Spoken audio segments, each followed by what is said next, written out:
I'm Oral Hershiser, and I am on Blue Review.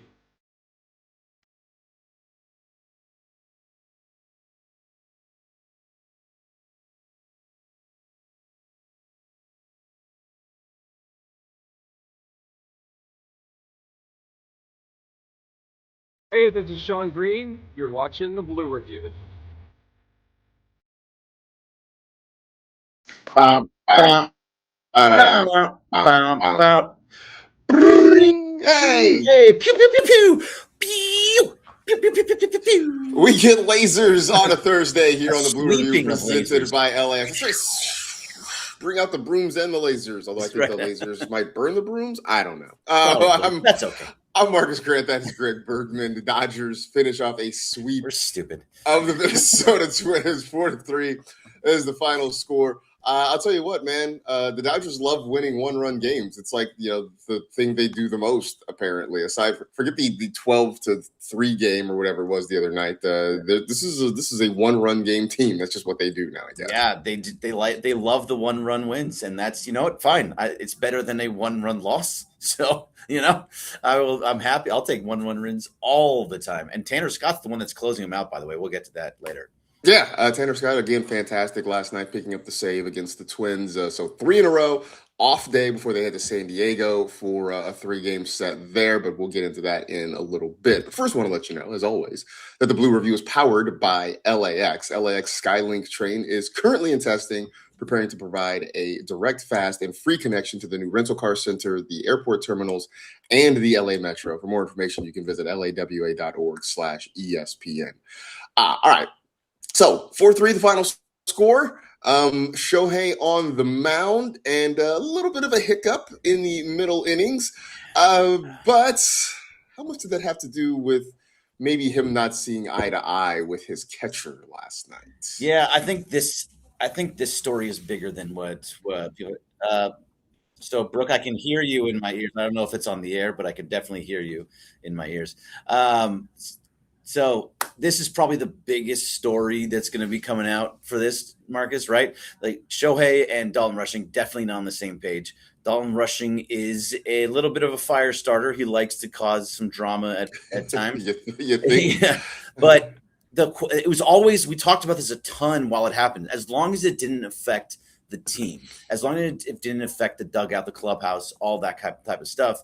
And now we're starting to see it kind of boil over between Shohei, who might be the biggest star in the history of baseball. And so if that's the guy that you're kind of having trouble with, the wrong guy to pick the fight with, when you have to have, again, Freddie Freeman come sit down and console you. Or remember at second base the other week, he had to apologize for you. Dave Roberts had to come by and give you his magical hug. Like those types of things can't be happening. Now, I did like how he ended all of it. I did like that when he owned up to everything. But this is a problem. Yeah, I mean, it's just look. This is the balance I think the Dodgers are going to have to try to find with Dalton Rushing to the point of you want him to sort of have that fire. Obviously, it is what has propelled him to getting here to the major Right. leagues and being a Major League Baseball player. So you appreciate that, but you do have to be able to rein it in a little bit. And I do think when you are rubbing Shohei Ohtani the wrong way, who, by the way, at least outwardly, is one of the most mild mannered, seemingly easy to get along with guys. I mean, this is not a team full of hotheads, right? I mean, we talk about it all the time. Whereas fans might hate the Dodgers as an organization and as a team, but it's hard really to hate individual guys because Freddie, Mookie, Shohei, Max Muncy, Kyle Tucker has no personality. You can't really hate on that, right? There's nothing there to hate on.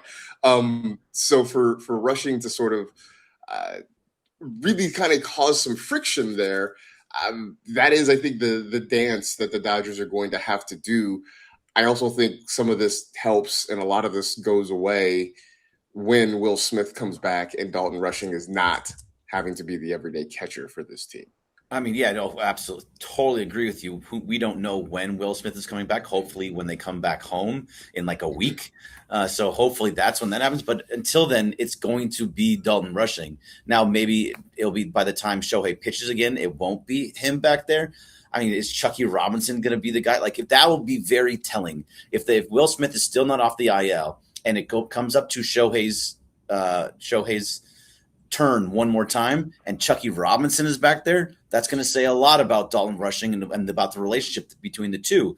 Because think about it, Marcus, like after, first of all, he wanted to challenge in the first inning. Mhm. Dalton Rushing didn't do it. He was like, no, no, no, no.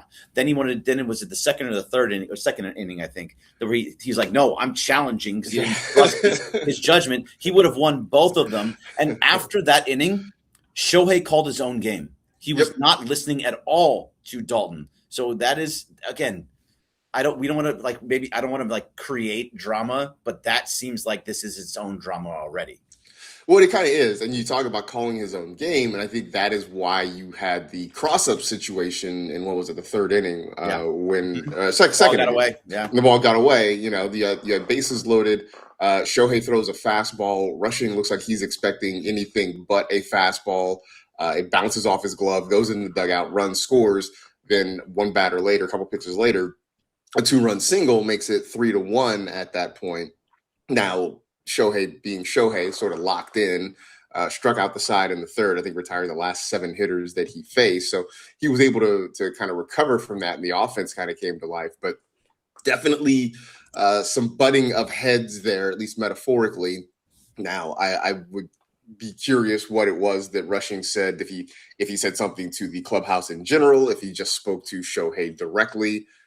We will probably never really know that, but hopefully whatever happened last night is squashed and everybody can move on.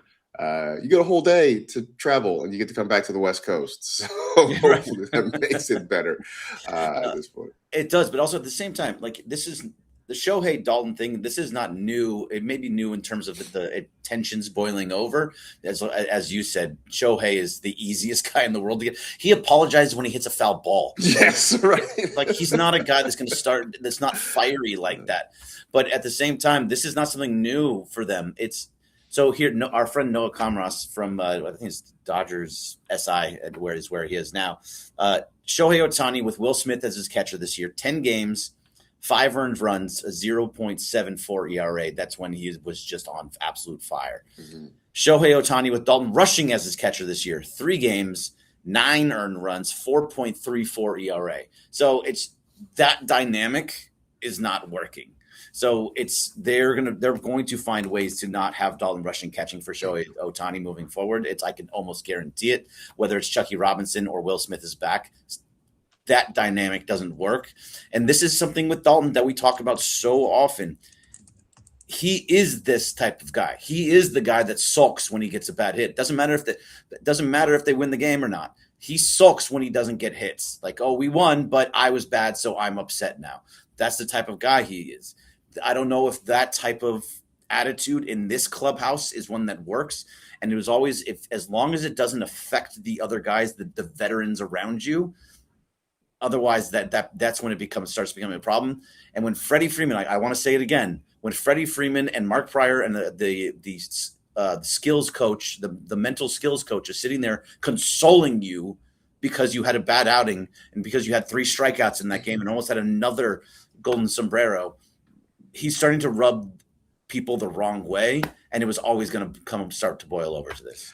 Yeah, and I think that's sort of the thing is that he's part of it is on him to sort of understand that, like, hey man, hey man, nobody's going to be up here great all the time. You know, everybody goes through slumps, and especially for a young guy, a young player like yourself, it's understandable. And I don't know if some of this has to do with because he started the season so hot, and it's been a minute since he's hit a home run.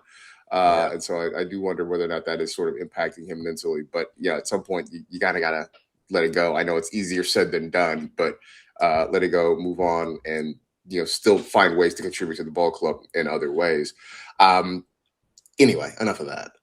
Speaking of contributing, one last thing. Sure. Like, I think this is such a big topic, but one last thing. What he did after the game, though, does that change your mindset on him at all? Where after the game, he was talking to the media, and he's like, it was embarrassing.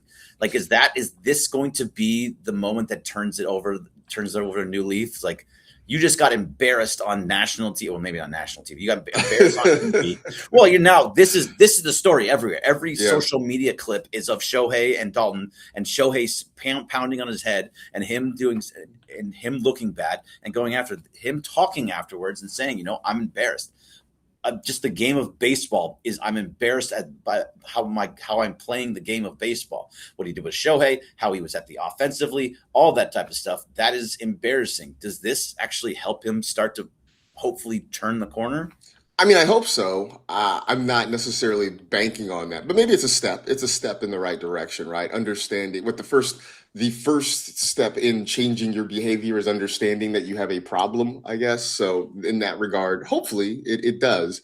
But again, he's had how many years on earth of being this guy who's played the game a certain way and has used that energy to fuel him to getting to the major leagues. I don't expect it's going to just disappear overnight, but who knows? Maybe. And maybe this is a thing where you see whether it's Freddie Freeman or somebody else kind of take Rushing under their wing and teach him how to be a major league ball player, because it's more than just having good at bats or playing good defense in the field. It is about sort of how you carry yourself on a day-to-day basis, because 162 games, man, it's a long time. It's hard to play with that sort of anger and energy for 162 games. Not that I'm comparing Dalton Rushing to Magic Johnson, but I know Magic tells the story of his rookie season, and I think the first game of the season, Kareem Abdul-Jabbar hits a hook shot, a sky hook at the buzzer to win the game. And Magic is jumping up and down like he just won the national championship. And Curry tells him, "Hey, man, we got 81 more of these. You got to calm down. You got to bring it down a little bit." Right? So maybe that's what we're going to get to with Dalton Rushing there. Who knows? Yeah.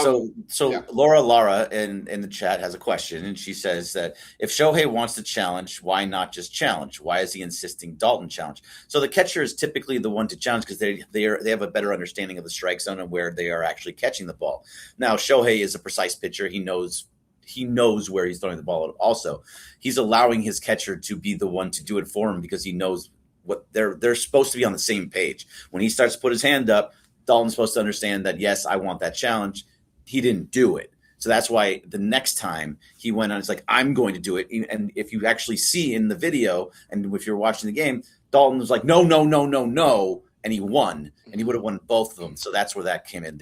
He was allowing Dalton to do it. Dalton just didn't want to do it. Yeah, and I know Will Smith has said that they would prefer that pitchers don't do it. I think some of it is, to your point, yes, the catchers are back there, the home plate umpire is right behind them, so they have a good idea of what the strike zone is. I think some of it is also just sort of having one voice as opposed to a whole bunch of different people. Obviously, when you have hitters, it's a different situation, but when you're on defense, I think it's just about having one voice say, hey, let's challenge that sort of thing. But also, the rules might be different for Shohei. Just because. And if you look at that video that's happening, he's pounding his head. Like he isn't just a slight tap. He's like, no, I want this. Right. This is I am right. You are wrong. I'm hitting my head because I want this challenged. Like that wasn't a happy Shohei, and you don't see an unhappy Shohei very often ever. Right. So, so hopefully this is, whatever it happened is squashed. Everybody moves on. Enjoy the fact that you've now won 3 in a row. Let's go. The good thing, the undeniably good thing that has come out of this series in the last week or so has been Mookie Betts is back, y'all. Mookie Betts is back, 3 for 4 last night, including his 300th career home run. Has boosted his average. It was about a week and a half, 2 weeks ago, I guess it was. He was hitting a $179. Yeah. He's up to 230 now. So that's a 50-point increase in batting average in the last couple of weeks. Um, you know, I know that we got worried. There was definitely some concern, but I was always believing in the back of the baseball card, believing that Mookie Betts is going to sort of figure it out. And look, I don't think he's going to be back to an MVP level player, but I struggled to think that he was going to continue to be as bad as he had been for the last 6 months or so. Yeah, and I think on this show specifically, I think we've basically been behind Mookie for the most part. A lot of other shows, like all around this, be like, "Oh, he's done, he's washed." We have never thought that way because if he was going to be, we just thought, hey, we maybe started have to thinking about Mookie in a different way, just maybe not so much as the MVP Mookie, but just a good baseball player, and he's showing that when he can figure things out, he can be one of the best players in the game, and he's starting to do it now. Now his defense is starting to take a little bit, starting to take a little bit of a hit. Like we have to point out the bad with the good, but it's like once a game he is bobbling a ball or letting a ball hit off his wrist. I think that'll get shored up. I think he's so focused on the hitting portion that some of his fundamentals at shortstop has kind of gone by the wayside, and that's okay because they're winning games. But that has been an issue. But his bat has massively come alive over the last 30 days. He's hit like 5 home runs. He is now through the last week of baseball, 6 games. He is the best hitter on the team. He's batting over 400, has over 1,000 OPS. He has 2 home runs, 10 hits. Nobody else has more than 5. So he is coming up, and he's coming up big in big spots and driving guys in. I think that's the biggest part of it, is that with guys on base, you feel good with Mookie at the plate now. And so him being in that 4 spot, best spot for him right now. Yeah, no, I think you leave him there, right? Because he's starting to find some things there. And he's in a situation where, depending on how the first inning goes, maybe he comes up with a guy in scoring position. But even still, even if the Dodgers go down in order in the first, then he gets to come up and lead off, which naturally in his career was a leadoff hitter. So it sort of kind of works out either way. But great to see him kind of coming to life right now, especially because, the bottom part of the order is still a bit of scary hours for me. Once you kind of get past Max Muncy, it's a little, it's great when Ryan Ward runs into one every once in a while. It's nice when Alex Freeland finds his way on base. Side note to this, and I know this goes back to a couple games ago. Alex Call gives a bigger bat flip when he walks than when he hits a home run. I love it so much. He hit the home run the other night, and he just kind of dropped the bat like it was a single and went right to first base, as opposed to when he walks. What's what he should do? Because look, you're better at walking than hitting home runs. Like Shohei doing a bat flip on a walk would be weird, but him doing a bat flip on a home run, Alex Call, that you're like, that's odd. I want to see your bat flips on the walks because that's what you're up there for. He's not a home run hitter. You just let him take your base, my friend, and fill it up too. I love it. I love it so much. Anyway, the point of the bottom of the order is still a little bit shaky. Although, I know Edman he didn't start yesterday. He came in later in the ball game, but he's been hitting. But between Ward, Rushing, Freeland, the bottom part of the order is not great. So if Mookie can start hitting at the top to go along with Shohei. Andy Pajes, man, where have you gone? We need you to come back a little bit. But Freddie, Muncy, those guys, it's just one more thing to make this lineup dangerous again. And on top of it, our pal Jeff Spiegel hit us up, let us know that Teoscar hit a home run over the scoreboard in Reno yesterday. So that's 2 home runs in 2 games for Teos. That's good too. That's right. No, that's great. And so when Teo comes back, which seems to be coming up sooner rather than later, I do think that's going to help the lineup. Obviously, he's a much bigger bat than Ryan Ward, so that will help. But also, Ryan Ward been pretty good at defensively in left field. That's been a big surprise. But once you get Teo back, that kind of opens things up a little bit. Now, I'm still on board with this. I don't know where you're at, but moving Tommy Edman to the 2 spot and having Andy Pajes go back down to that 5, 6, 7, 8 spot, it just feels like he just has less pressure up there. He's just not getting the hits that he was getting. He's not I mean, it's a different style of pitching that you get at the top of the lineup than at the bottom of the lineup. So I don't know. I think that's the better spot for him, and seeing Tommy up there might make a little more sense. What do you think? I don't hate it. Just my initial reaction is, do we save Pages at the risk of wrecking Edman? Because I'm just convinced at this point that nobody is going to hit in that spot in the lineup. Like, I don't just give up on it. Just be like, that's an out. Just like, hey, yeah, it's just like, okay, look, Shohei's on. We're just gonna go 1-on, 1-out, and then we'll have Freddie come to the plate. Like, or do you do the unthinkable and do you put Shohei in the number 2 spot and have some? No.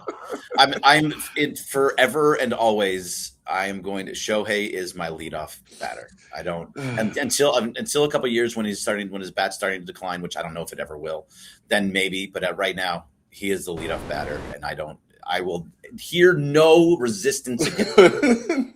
But no, I think in terms of rational thought and not my irrational, just superstitious thought, I think it's worth a shot. I mean, because right now Edman has come up and he's hitting. You have him as a switch hitter, so he can work against whoever's on the mound, and he just really is generally good at putting the ball in play, which Pages, even when he was hitting well, was not necessarily his strong suit. And I think now that he's struggling, he's kind of gone back to chasing pitches again, to offering things out of the zone.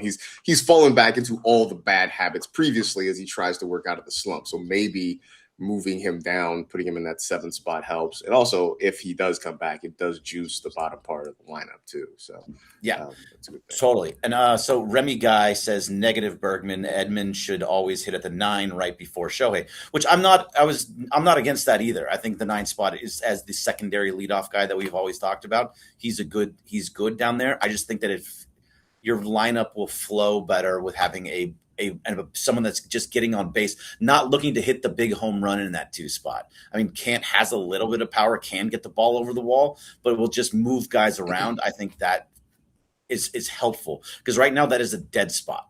Number 2 spot is a dead spot, and it doesn't matter who's there. So I just think that if you have somebody that's just a slasher like Tommy Edman, that could help. But I'm not against the 9 spot either. Yeah, I think it works either way. And again, some of this will probably or hopefully work itself out when you start to get guys back, right? That, when you get Teo back, not that he's going to hit 2, but it starts to lengthen your lineup. When you get Will Smith back, it starts to lengthen your lineup a little bit more. And then maybe those things also contribute to helping whoever is in that number 2 spot, whether it's Pages, whether they decide to go back to somebody else. Hopefully adding those bats back in the lineup makes a big difference with this team the rest of the way. I know it's an off day today for the Dodgers. You were not here yesterday. Jeff Spiegel, nice enough to sit in. I have a nickname to run by you. I don't know if you caught yesterday's show at all while you were away. Is this the Pedro Martinez one? Yes. What do you think of Justin Robleski being the Shark? I like it, especially because it's from Pedro, and I love everything Pedro does. But yeah, I kind of like it. I don't know. It kind of flows. Justin the Shark Robleski. If it flows nicely, are you against it? No, I like it too. I feel like we had to, we got to try it out. We got to get it through a couple of starts, let it kind of marinate and see how it works. But I do like it. Again, partially because, when Pedro Martinez gives you a nickname, then that should kind of be your nickname. I know we're still sort of working through like Andrew Biblioteca and those sorts of things there, but I love Biblioteca, by the way. I don't care if anybody does it. I love it. I say it every time. But the Shark, it's easy. It sort of fits the way he's been pitching so far this year. And like I said yesterday on the show, it's not like Jeff Samardzija is using it anymore. Nobody even remembers Jeff Samardzija. Come on. No. Giants fans and like Notre Dame fans. Like that's it. Those are people who remember. I only know Jeff Samardzija because he caught a game-winning touchdown pass against the Bruins at the Rose Bowl, and that just drove me absolutely insane. So, if it makes you feel any better, I'm sure he did something similar to USC at some point too. So, yeah. Yeah, that was Anyway. bad. Anyway, so yeah, off day for the Dodgers today. They come back to the West Coast. They've got 3 in San Diego over the weekend and then 3 in Sacramento. Speaking of Teoscar Hernandez, there is some talk that he could rejoin the club in Sacramento. Not a terribly long drive from Reno, so it's an easy way to rejoin them if that's what it ends up being. So Perfect.